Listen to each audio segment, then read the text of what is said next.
नमस्कार दोस्तों। सबसे पहले देखो, आपको और आपके पूरे परिवार को इंडिपेंडेंस डे की बहुत बहुत शुभकामनाएं। आज डिस्कशन की शुरुआत भी हम एक कोट से करते हैं। गांधी जी का कोट है। इस कोट में गांधी जी ना फ्रीडम की वैल्यू बताते हैं। गांधी जी कहते हैं कि फ्रीडम कभी भी देखो ज़्यादा एक्सपेंसिव नहीं होती, चाहे उसके लिए कितना भी सेक्रीफाइस करना पड़े। यानी कि देखो, फ्रीडम इतनी वैल्यूएबल चीज़ है कि उसके लिए कुछ भी देना वर्थ है। गांधी जी फ्रीडम को बोलते हैं ब्रेथ ऑफ लाइफ, मतलब ये बेसिक नेसेसिटी है। जैसे सांस के बिना हम जिंदगी नहीं जी सकते, वैसे ही फ्रीडम के बिना जिंदगी का कोई मतलब है ही नहीं। और लास्ट में जो लाइन है ना, लास्ट में लाइन है, what would a man not पे फॉर लिविंग। मतलब इंसान अपनी जिंदगी के लिए क्या नहीं दे सकता। इसका मतलब यह है कि अगर हम अपनी लाइफ के लिए कुछ भी करने को तैयार हैं तो फ्रीडम के लिए उतना ही हमें करना चाहिए। समझ गए? तो ये कोट है गांधी जी का। आज देखो 3 आर्टिकल्स हम डिस्कस करेंगे, तीनों के तीनों द हिंदू से। सबसे पहला आर्टिकल हम डिस्कस करेंगे आईएनए ट्रायल्स से संबंधित। यूपीएससी बहुत क्वेश्चंस पूछती है आईएनए ट्रायल्स पे। यूपीएससी देखो, बल्कि 1939 से लेकर 1947 के बीच में जो इवेंट्स है ना हिस्ट्री में, इन पे ज्यादा क्वेश्चंस पूछती है, प्री में भी और मेंस में भी।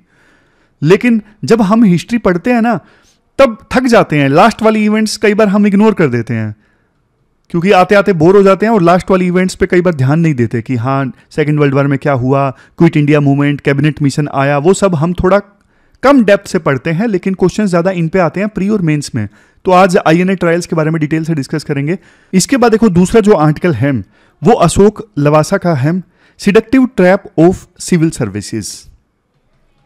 इसके बारे में हम डिस्कस करेंगे। और तीसरा जो आर्टिकल है, इंडिया डेमोक्रेसी के लिए एक उम्मीद की किरण, ना सिर्फ साउथ एशिया में बल्कि ग्लोबल साउथ में भी, यानी डेवलपिंग कंट्रीज और पुअर कंट्रीज में। चलिए डिस्कशन स्टार्ट करते हैं। इसके बाद नेक्स्ट आर्टिकल देखो, आईएनए ट्रायल्स से संबंधित है।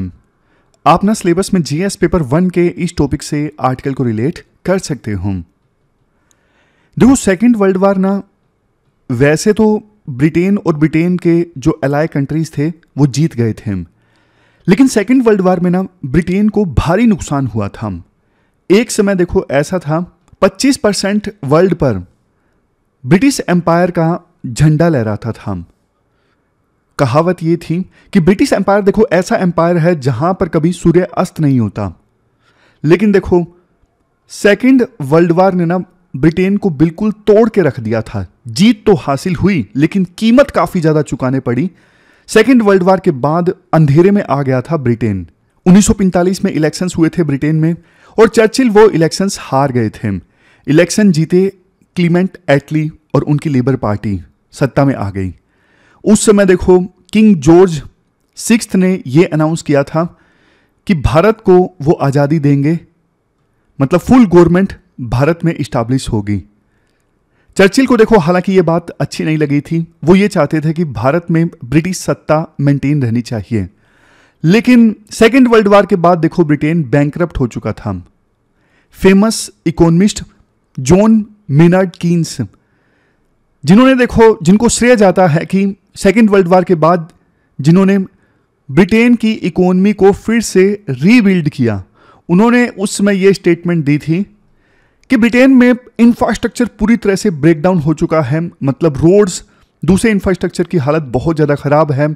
नेशनल डेट काफ़ी ज़्यादा बढ़ चुका है, कर्जे में था बहुत ज़्यादा ब्रिटेन, फाइनेंशियल सिचुएशन बहुत खराब थी। तो ब्रिटेन के पास में देखो 2 ही ऑप्शन थे। पहला ऑप्शन यूएसए से मदद लेना, एड फ्रॉम यूएसए, और दूसरा ब्रिटिश एम्पायर में जो कंट्रीज आते थे जैसे इंडिया, उनसे दूर हो जाना, उनको आज़ादी दे देना। तो इन 2 ऑप्शंस को ब्रिटेन ने उस समय फॉलो किया।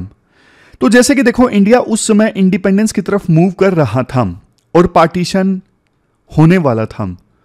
उस समय देखो कांग्रेस ना एक ऐसे इशू को ढूंढ रही थी जिससे कि पूरे देश को यूनाइट किया जा सके।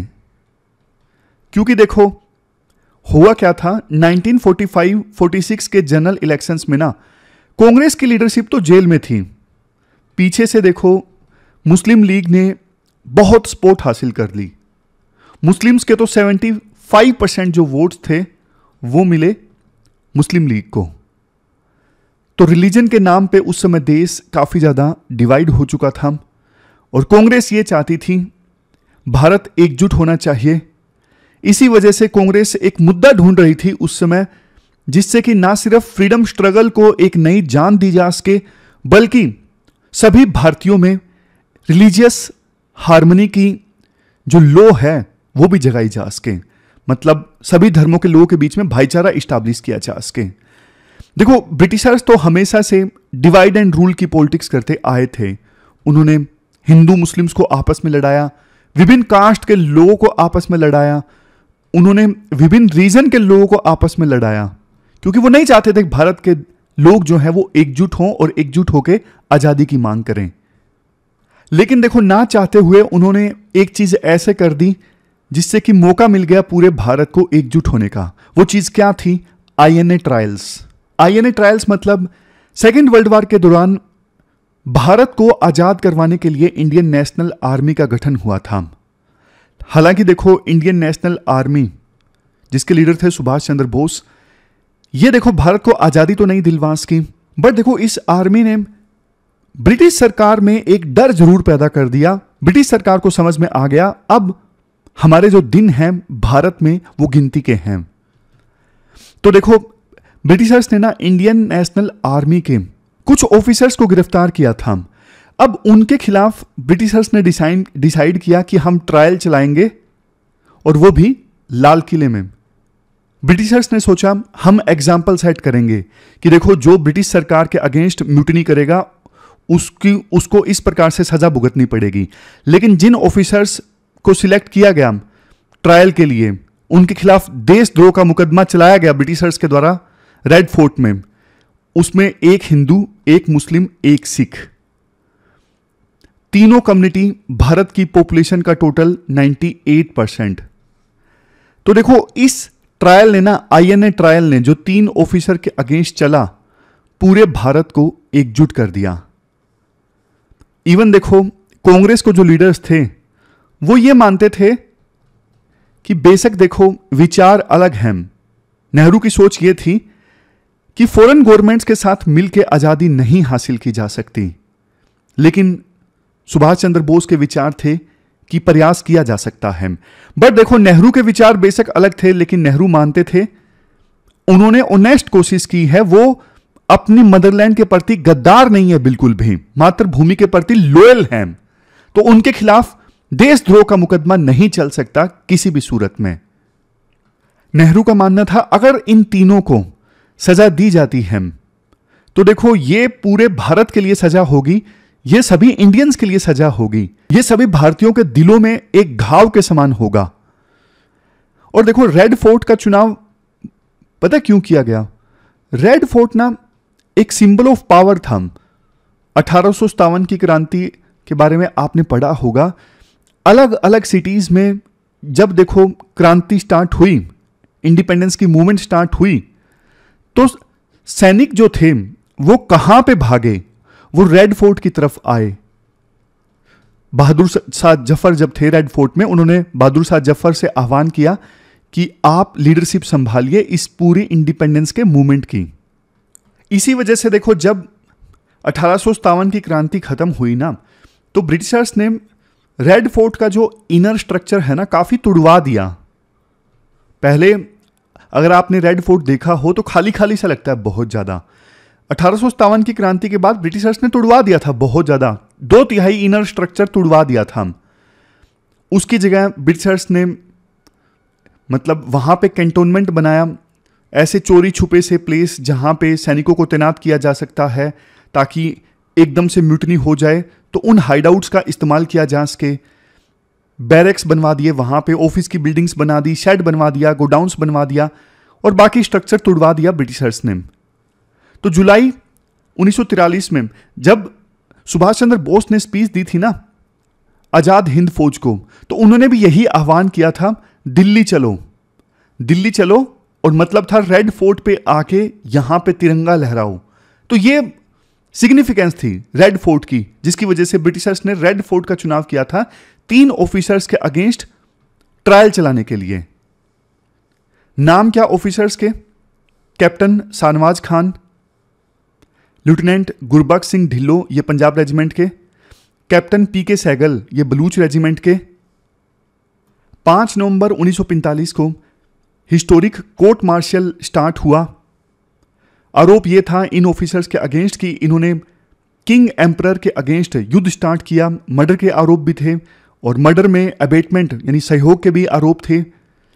लेकिन देखो, लोग लाल किलों की दीवारों के पास आना स्टार्ट हो गए। उन्होंने जस्टिस डिमांड करना स्टार्ट किया। लाल किले से आई आवाज सहगल, ढिल्लो, शाहनवाज, इस प्रकार के नारे लगने लगे।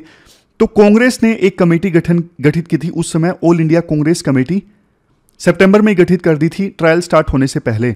और कांग्रेस ने ना वकीलों का एक ग्रुप भी गठित किया, INA defence and relief committee. इस कमेटी में देखो, इस डिफेंस कमेटी में टोटल 17 मेंबर्स थे।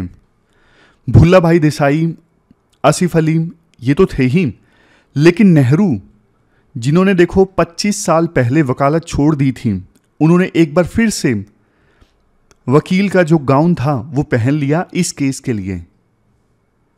उस समय देखो माहौल ऐसा हो गया था, death to British imperialism, Hindu Muslim unity जिंदाबाद, ऐसे नारे लगने लगे थे। धीरे धीरे देखो INA ट्रायल्स के अगेंस्ट जो मूवमेंट थी पूरे देश में फैल गई। नारे लग रहे थे, they are patriots not traitors, जय हिंद। मद्रास में ना पुलिस ने 5 प्रोटेस्टर्स को मार दिया, फायर ओपन कर दिया था। और कैलकाटा जो देखो बोस का होम टाउन था, वो तो एपी सेंटर बन गया इन प्रोटेस्ट का। शुरू में तो अलग अलग पॉलिटिकल पार्टीज से स्टूडेंट्स ने पार्टिसिपेट किया इन प्रोटेस्ट में। बाद में देखो factory workers, Sikh taxi drivers, अलग अलग सेक्शंस ने ज्वाइन करना स्टार्ट कर दिया प्रोटेस्ट को। और कोलकाता में ना पुलिस ने फायर ओपन कर दिया, 97 प्रोटेस्टर्स की डेथ हो गई। धीरे धीरे प्रोटेस्ट दिल्ली, लाहौर, बॉम्बे, पटना, लखनऊ, देश के अलग अलग सिटीज में फैल गया। इन प्रोटेस्ट ने देखो, वैसे ही ब्रिटिश सरकार ने देखो ऑलरेडी डिसाइड कर लिया था, लेकिन अब इन प्रोटेस्ट की वजह से ना ब्रिटिश सरकार बहुत थक चुकी थी। बस वो जल्दी से जल्दी इंडिया से जाना चाहती थी। पर देखो इस मूवमेंट के दौरान ना बेशक हिंदू मुस्लिम यूनिटी के नारे लगे, बट ये नारे इतने भी स्ट्रोंग नहीं थे कि पार्टीशन को रोक पाते। धीरे धीरे ये जो मूवमेंट थी वो फीकी पड़ गई और पार्टीशन की जो आवाज है वो तेज हो गई मुस्लिम लीग की वजह से। तो ना शशि थरूर जिन्होंने ये आर्टिकल लिखा है वो ये बोलते हैं कि उस समय देखो यूनिटी देखने को मिली थी। तो जब आज़ादी मिली उस समय नेहरू ने बोला कि हम देखो भारत के लोग हैं और ना हम अगर एक साथ खड़े होना हम कुछ भी कर सकते हैं। यही बात अभी सुबह मैं प्रधानमंत्री मोदी की स्पीच सुन रहा था, उन्होंने भी यही बात बोली कि मिल के देखो कुछ भी किया जा सकता है। इसलिए बात यह है कि हमें एकजुट होना चाहिए, कास्ट के नाम पे, धर्म के नाम पे डिवाइड नहीं होना चाहिए। मिल के भारत को आगे लेके जाएं, यही हमारी सोच होनी चाहिए। लेकिन होता क्या है आज के समय में ना, एक पार्टी धर्म के नाम पे डिवाइड करती है, एक धर्म को अपीज करेगी और दूसरे धर्म को ज़्यादा अच्छा नहीं बोलेगी। दूसरी पॉलिटिकल पार्टी बार बार कास्ट का नाम लेती है, कास्ट कास्ट कास्ट कास्ट, उनको पता है उनको कास्ट के नाम पे वोट मिलेंगे, वो कास्ट के नाम पे डिवाइड करते हैं। कोई देखो रीजन के नाम पे डिवाइड करता है, रीजनल कार्ड खेलता है, रीजनल आइडेंटिटी, रीजनल लैंग्वेज।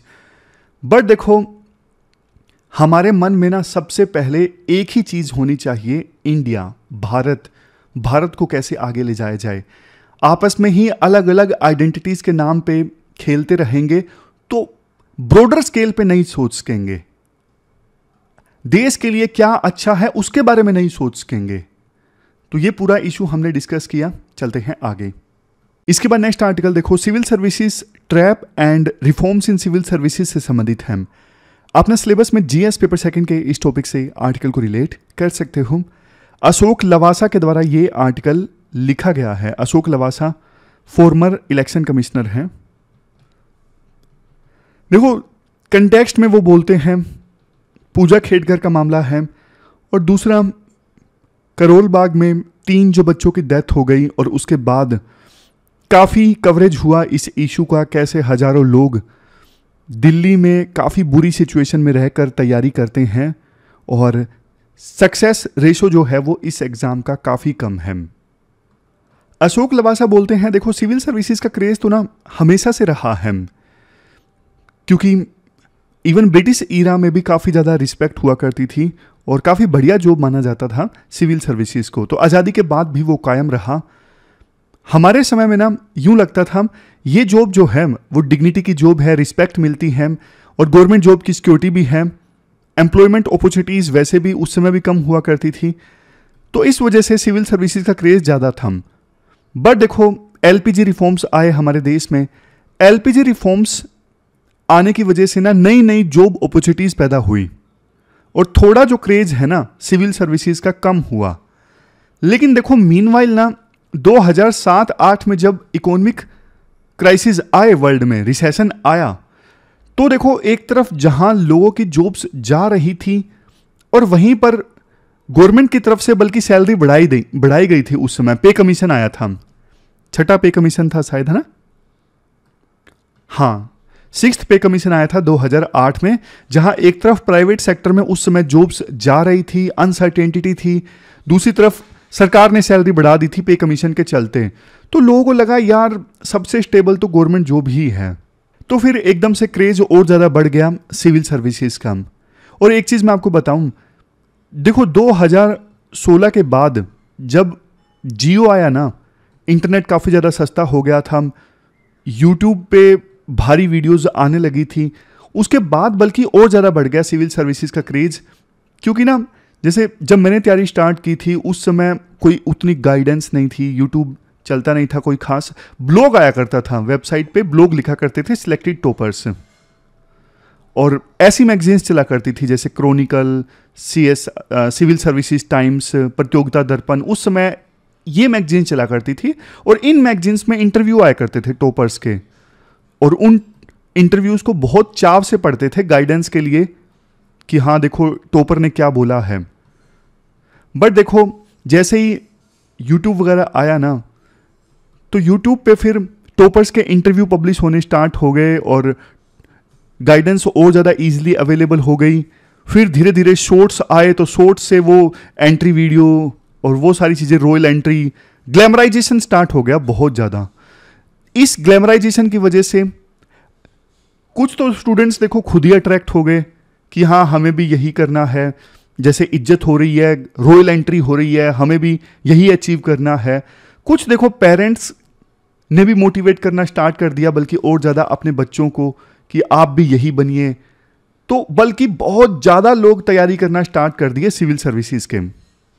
अच्छा, मीनवाइल देखो एक चीज़ और हो गई थी, ये तो मेरे सामने हुई थी। यूपीए की सरकार जा रही थी ना उस समय, शायद 2013 की बात हो या फिर 2014 के बिल्कुल शुरुआत की बात हो, इलेक्शन से पहले की। उस समय ना सीसेट की एक मूवमेंट चली थी, सीसेट की मूवमेंट चली थी, और सीसेट की वजह से ना कुछ प्रोटेस्टर्स ने प्रोटेस्ट किया था कि हमारे अटेम्प्ट इंक्रीज कर दिए जाएं। तो राहुल गांधी के घर के सामने प्रोटेस्ट हुआ था, तो उन्होंने जाते जाते ना अटेम्प्ट्स इंक्रीज कर दिए थे, 4 से 6 कर दिए थे, जिसका जिक्र राइटर इस आर्टिकल में करते हैं। वो कहते हैं देखो यूथ जो है ना अपने जीवन का बहुत कीमती समय इस एग्ज़ाम की तैयारी में इन्वेस्ट करते हैं, और सक्सेस रेशो इस एग्ज़ाम में बहुत कम है क्योंकि सीट्स बहुत कम हैं। सरकार एक तरफ ये बोलती है minimum government, minimum governance, maximum governance, government कम से कम, गवर्नेंस मैक्सिमम टू मैक्सिमम। तो सिविल सर्वेंट्स की वैकेंसीज सरकार इंक्रीज नहीं करती, ज़्यादा लोगों ने तैयारी स्टार्ट कर दिया, अटेम्प्ट्स भी इंक्रीज हो गए, और दूसरी तरफ वैकेंसीज उतनी है, उतनी ज़्यादा नहीं बढ़ी, बल्कि कम हो गई थी। अब तो फिर से मतलब ट्रेंड ऐसा था, कम हुई कम हुई कम हुई, और पिछले 1-2 सालों से फिर बढ़ गई है, ऐसा हो गया है। समझ गए? वैकेंसीज लगातार कम हो रही थी और पिछले 2-3 सालों से आप देखोगे तो थोड़ी बहुत स्टेबल हुई है, बढ़ी है। कंपटीशन काफ़ी ज़्यादा टफ हो गया, ऊपर से यूपीएससी कई बार बिल्कुल रैंडम क्वेश्चंस पूछने लगी। तो इन सब चीज़ों की वजह से हुआ क्या, जो कोचिंग इंडस्ट्री है ना, कोचिंग इंडस्ट्री बहुत ज़्यादा, मतलब एस्पायरेंट्स के डर का फ़ायदा उठाते हुए कोचिंग इंडस्ट्री बहुत ज़्यादा फलने फूलने लगी। एक तरफ देखो कोचिंग इंडस्ट्री जहाँ पे एस्पायरेंट्स के डर का फ़ायदा उठाती है, दूसरी तरफ एस्पायरेंट्स भी फोमो में रहते हैं, फियर ऑफ मिसिंग आउट। बाकी लोग ये सारी चीज़ें पढ़ रहे हैं, बाकी लोग दिल्ली जा रहे हैं, तो हमें भी जाना चाहिए। इसी फोमो की वजह से ना एस्पायरेंट्स कुछ खराब डिसीजंस ले लेते हैं, टाइम वेस्ट कर देते हैं, पैसा वेस्ट कर देते हैं, गलत डायरेक्शन में चल पड़ते हैं। समझ गए? दिक्कत आज के समय में लैक ऑफ गाइडेंस की नहीं है, बल्कि ओवर गाइडेंस की है। ज्यादा चॉइसेस की दिक्कत है आज के समय में। हमें अपनी चॉइसेस को ना लिमिट करने की आवश्यकता है। यूट्यूब खोलते हैं, इतनी सारी वीडियोस, इतने सारे लेक्चर्स देखने को मिलते हैं, समझ नहीं आता क्या पढ़ें क्या ना पढ़ें। लेकिन देखो, कुछ भी चूज कीजिए आप थोड़ा सोच समझ के चूज करके, बस फिर और कुछ नहीं, इधर उधर मत भागो, फिर फोमो मत आने दो कि मैं ये कर रहा हूं, क्या इससे नुकसान होगा या नहीं होगा। आप पीवाईक्यू पे भरोसा करो, जो आपने पढ़ा है, जहां से पढ़ा है, उसके बाद पीवाईक्यू देखो। अगर देखो वो पढ़ने के बाद आप पीवाईक्यू सोल्व कर पा रहे हो, इसका मतलब आप सही डायरेक्शन में हो। समझे? किसी कोचिंग वाले की बात मत मानिए। और मैं तो कहता हूं टॉपर से भी बस सीखिए, लेकिन आंख बंद करके टॉपर की बात पर भरोसा मत कीजिए, क्योंकि हर एक टॉपर की सिचुएशन अलग होती है, हर एक टॉपर की जो स्ट्रेंथ एंड वीकनेस है वो अलग होती है। और एग्जाम क्लियर करने की कोई एक स्ट्रेटेजी नहीं होती, मल्टीपल स्ट्रेटेजीज होती हैं। वो तो देखो आपको एहसास हो ही जाता है, क्योंकि हर एक टॉपर अलग अलग बात बोलता है, इसका मतलब अलग अलग तरीकों से उन्होंने एग्जाम क्लियर किया है। तो आपको किसी टॉपर पे आंख बंद करने की आवश्यकता नहीं है, उनसे सीखो, लेकिन यह चीज देखो वो आप पे अप्लाई होती है या फिर नहीं होती है। चलो आर्टिकल पे आते हैं। अशोक लवासा देखो ये बोलते हैं, मैं ना 28 एस्पायरेंट से मिला जिन्होंने इंटरव्यू क्लियर किया था, उसमें से सिर्फ एक कैंडिडेट ऐसे थे जिनका फर्स्ट अटेम्प्ट था, बाकी सबका 5वां, किसी का 6ठा, किसी का 4था अटेम्प्ट था। तो सोच के देखो ऑलरेडी वो कितने साल इन्वेस्ट कर चुके थे इस एग्जाम की तैयारी में, और अभी भी कोई गारंटी नहीं कि फाइनली एग्जाम उनका क्लियर होगा या नहीं होगा। फिर वो बोलते हैं, देखो बेसमेंट में जो हादसा हुआ उसके बाद आरोप लगने लगे कि अकाउंटेबिलिटी फिक्स होनी चाहिए, जिसने भी गलती की, चाहे वो एमसीडी ऑफिशियल हो, कोचिंग सेंटर्स का रेगुलेशन होना चाहिए। ये तो देखो जरूरी है ही, लेकिन इसके साथ साथ कुछ सजेशंस राइटर ये देते हैं, जो अपर एज लिमिट है ना उसे कम कर दो। जैसे जनरल के लिए अभी अपर एज लिमिट है 32, इसे घटा के 25 कर दो। और देखो एक चीज मैं आपको बताता हूं, कई बार ना बच्चे डर जाते हैं कि सर अगर एज लिमिट कम हो गई तो हमारा क्या होगा। पहली चीज, बढ़ाना आसान है, लेकिन जब एज लिमिट कम की जाती है ना तो वो आने वाले एस्पायरेंट्स के लिए कम की जाती है, और जो ऑलरेडी साइकिल में हैं अभी उनके लिए नहीं की जाती। तो ऑलरेडी जो एस्पायरेंट्स एग्जाम दे रहे हैं, जिसका 3रा या 4था अटेम्प्ट है, 2रा अटेम्प्ट है, उनके लिए ना तो एज लिमिट कम होती है ना ही अटेम्प्ट कम होते हैं। जैसे सरकार यूं बोल देती है, आगे से हम एज लिमिट कर रहे हैं 25, लेकिन ये एप्लीकेबल होगा 2030 के बाद से। ऐसा डिसीजन सरकार लेती है। रैशनैलिटी तो देखो यही है, तो इसलिए डरने की जरूरत नहीं है। तो राइटर सजेशन ये देते हैं कि अपर एज लिमिट कम कर दी जाए और अटेम्प्ट भी 3 कर दिया जाए, और जिनके पास में रिजर्वेशन है उनको 1 एक्स्ट्रा अटेम्प्ट, और जिनके पास में रिजर्वेशन है उनको एज लिमिट में थोड़ा सा रिलैक्सेशन, 25 के बजाय उनको 27 कर दो एज लिमिट। ये देखो इसलिए भी जरूरी है, एक तो हमारा यूथ जो बेस्ट टैलेंट आता है, देखो सिविल सर्विसेज की तैयारी में, मतलब सब पढ़ने लिखने वाले आते हैं, जो सीरियस एस्पायरेंट्स होते हैं खास करके, तो ना वो अपना बहुमूल्य टाइम इन्वेस्ट कर देते हैं, जबकि अपॉर्चुनिटी कॉस्ट काफी ज्यादा है। वो कुछ और करते तो देखो उससे देश को कितना फायदा होता, इवन उनको भी कितना फायदा होता। और एक चीज राइटर ये भी बोलते हैं, जब देखो 32 साल की एज में कोई सिविल सर्विसेज का एस्पायरेंट एग्जाम क्लियर करता है ना, वो इतना स्ट्रगल कर चुका होता है, इतना सेक्रीफाइस कर चुका होता है। इस एज में जब वो सर्विस में आता है ना, फिर वो थोड़े सर्विस के फ्रूट्स एंजॉय करने की कोशिश करता है। उसने बोलता है, उसका सोच ये होती है कि लाइफ में बहुत कर लिया यार, बहुत मेहनत कर ली, अब थोड़े मजे किए जाएं। तो ऐसी सोच के साथ फिर वो सर्विस में आके ना जॉब ज्वाइन करने के बाद फिर वो कुछ खास नहीं कर पाते, क्योंकि ऑलरेडी वो अपनी एनर्जी बहुत ज्यादा गवा चुके होते हैं तैयारी में। ऐसे राइटर बोलते हैं। राइटर लास्ट में ये बोलते हैं, देखो अभी जो सिस्टम है ना, अभी जो पॉलिसी है कि 6 अटेम्प्ट और सक्सेस रेशो इतनी कम, इससे क्या है, बस एक स्टेक होल्डर को फायदा हो रहा है, वो है कोचिंग सेंटर, और किसी को फायदा नहीं हो रहा है। ना देश को फायदा हो रहा है, ना ही एस्पायरेंट्स को फायदा होता है, क्योंकि सक्सेस रेशो इतनी कम है। और ना ही देखो इवन सिविल सर्विसेज को फायदा हो रहा है, ब्यूरोक्रेसी को फायदा हो रहा है, किसी को फायदा नहीं हो रहा है। फायदा हो रहा है तो सिर्फ कोचिंग सेंटर्स को। एक चीज देखो ये भी है, सिविल सर्विसेज कोई एकमात्र माध्यम नहीं है देश को सर्व करने का। एक अच्छा टीचर है, एक एथिकल अकाउंटेंट है, एक अच्छी सोच वाला केमिस्ट है, ऑनेस्ट कॉन्ट्रैक्टर है, ये सब भी सोसाइटी को सर्व करते हैं, नेशन बिल्डिंग में अपना योगदान देते हैं। सभी जो ऑनेस्ट मेहनत करने वाले लोग हैं ना, वो एक नेशन का निर्माण करते हैं। और तो ऐसा नहीं है कि पब्लिक सर्विस ही, सिविल सर्विस ही एकमात्र माध्यम है देश को सर्व करने का। ऐसा माहौल बनाया गया है, इसी वजह से अट्रैक्शन जो है बल्कि और ज्यादा बढ़ जाता है सिविल सर्विसेज की तरफ। तो इसलिए देखो एक चीज मैंने हमेशा बोली है, आप ना 2-3 साल अपना बेस्ट दीजिए सिविल सर्विसेज में, कायदे से तो 2 साल ही दीजिए, बेस्ट टू बेस्ट।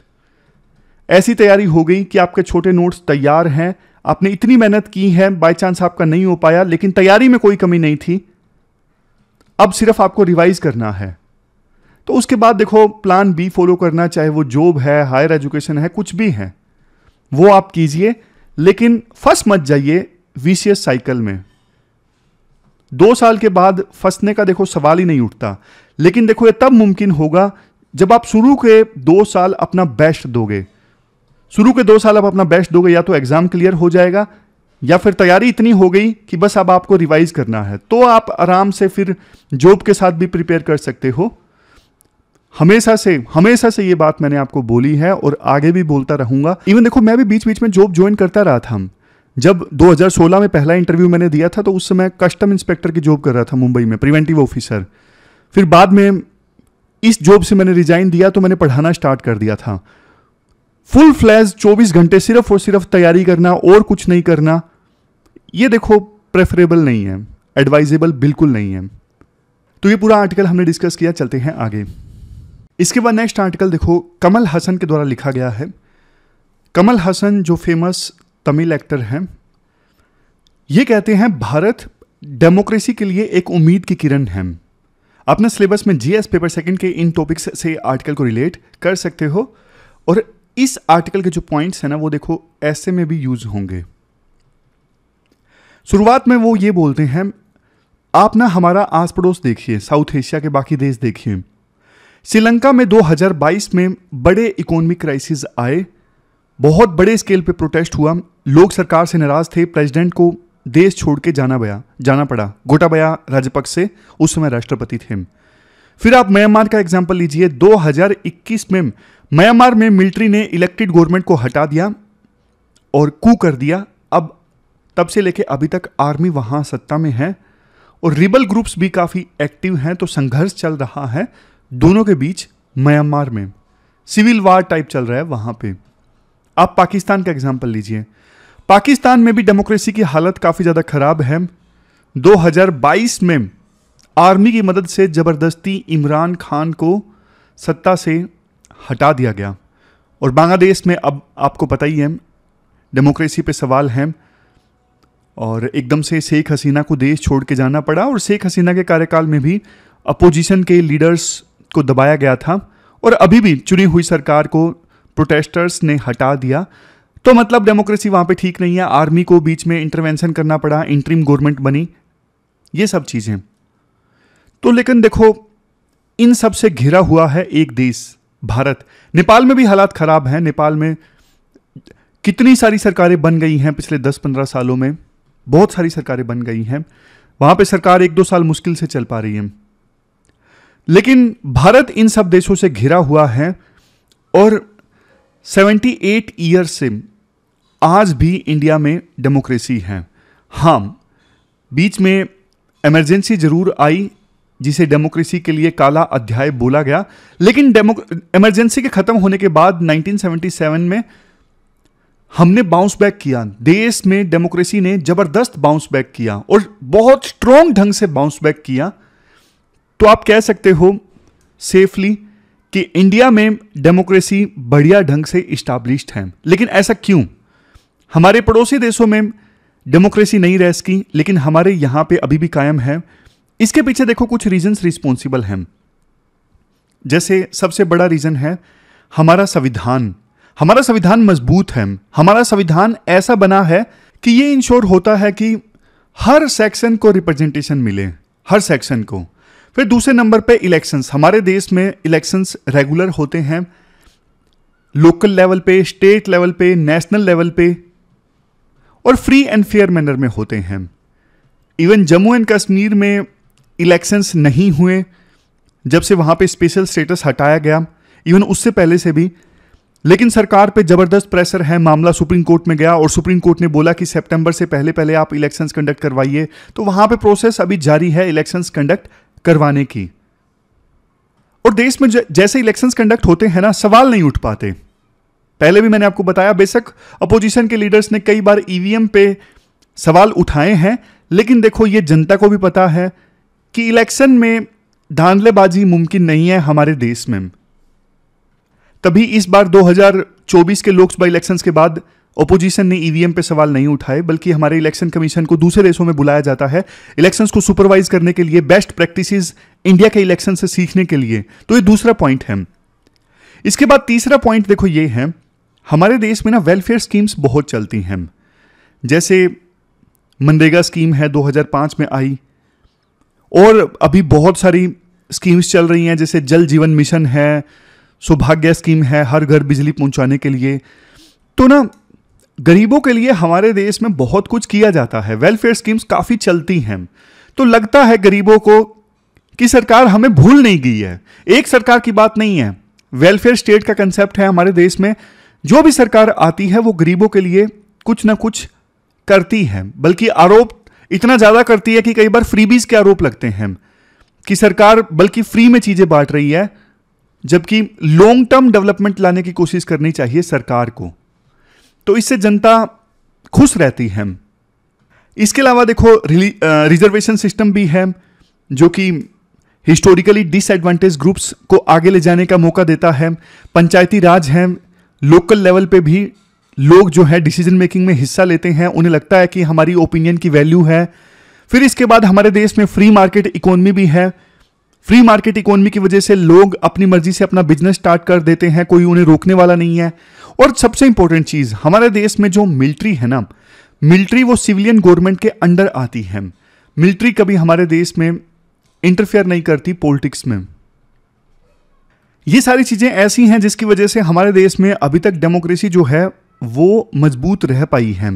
बट इसके बाद राइटर बोलते हैं कुछ प्रॉब्लम्स भी हैं। देखो, सबसे पहली प्रॉब्लम, इकोनॉमिक इनइक्वालिटी बढ़ती जा रही है। अक्सर हम ये इस प्रकार का डेटा डिस्कस करते हैं कि देश में टॉप 1% अमीर लोगों के पास में 40% वेल्थ है। इनकम इनइक्वालिटी देखो किसी भी देश के लिए अच्छी नहीं होती। जब कुछ लोग बहुत ज़्यादा अमीर हो जाते हैं तो फिर वो डेमोक्रेसी में इंटरफेयर करना स्टार्ट कर देते हैं। अपना इन्फ्लुएंस यूज करके वो और ज़्यादा धन अर्पित करते हैं, और ज़्यादा पावर गेन कर लेते हैं। तो ये सही नहीं है। फिर देखो दूसरी प्रॉब्लम ये है, धर्म और कास्ट के नाम पे पोलराइजेशन बढ़ रहा है। कायदे से देखो होना ऐसा चाहिए कि जैसे जैसे कोई भी देश डेवलप करे ना, तो ये आइडेंटिटीज कमजोर हो जानी चाहिए देश में। बट जैसे जैसे देश डेवलप कर रहा है, बल्कि कास्ट की आइडेंटिटी और धर्म की आइडेंटिटी स्ट्रोंग होती जा रही है। तो इससे यूनिटी जो है हमारे देश की कमजोर होती है। फिर नेक्स्ट, करप्शन देखो अभी भी कायम है। जो करप्शन परसेप्शन इंडेक्स है ना, उसमें इंडिया की रैंकिंग काफी लो है, पीछे है। ये देखो मैंने विकिपीडिया से ये पूरी लिस्ट भी निकाल ली। इंडिया की रैंकिंग है 93, बहुत ही पीछे है इंडिया की रैंकिंग करप्शन परसेप्शन इंडेक्स में। और देखो नेक्स्ट इशू ये है, आज की जनरेशन में, आज के यूथ में ना डेमोक्रेटिक वैल्यूज के प्रति उदासीनता, एपैथी देखने को मिलती है। उनका ज़्यादा विश्वास नहीं है डेमोक्रेटिक वैल्यूज में। तो इसके बाद राइटर कुछ सजेशंस भी देते हैं। हम सबसे पहले जो मॉडर्न एस्पायरेशंस है ना देश की जनता की, वो पूरी करें। बेटर एजुकेशन सिस्टम, स्किल्स पे फोकस, ज़्यादा जॉब अपॉर्चुनिटीज़, एम्प्लॉयमेंट रेट कम करना, clean environment, better health care, digital literacy, technology का लाभ सबको मिले, ये सब चीज़ें हमें करनी हैं। फिर देखो डेमोक्रेसी को मजबूत करने के लिए हम क्या कर सकते हैं, ट्रांसपेरेंसी लेके आए, आरटीआई जैसे जो कानून है ना वो मजबूत बनाएं। पीस को प्रमोट करना होगा, कम्युनिटी डायलॉग्स। इसके अलावा इंक्लूसिव डेवलपमेंट जो हमारे सिलेबस में टॉपिक भी है उन पे फोकस करना होगा ताकि देश की जनता को इक्वल अपॉर्चुनिटीज मिले। इसके अलावा हमें यह इंश्योर करना होगा कि इशू पे बेस्ड पॉलिटिक्स हो, आइडेंटिटीज के बेस्ड पे पॉलिटिक्स ना हो, धर्म के नाम पे, कास्ट के नाम पे। डेवलपमेंट कैसे आएगी, क्या पॉलिसीज होनी चाहिए, उन पे ज्यादा बात होनी चाहिए।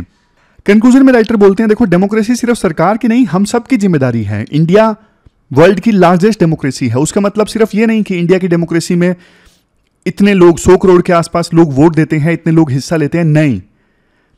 आज हमें खेतों में फार्मर्स को सेलिब्रेट करने की आवश्यकता है, रूरल गवर्नमेंट स्कूल्स में टीचर्स को, बॉर्डर पे स्कूल्स को, बॉर्डर पे सोल्जर्स को, आंगनवाड़ी वर्कर्स को, रेलवे क्लर्क्स को, और काफी बहादुर इमरजेंसी सर्विस प्रोवाइडर्स को जो हमेशा किसी भी सिचुएशन में लोगों तक राहत पहुंचाते हैं।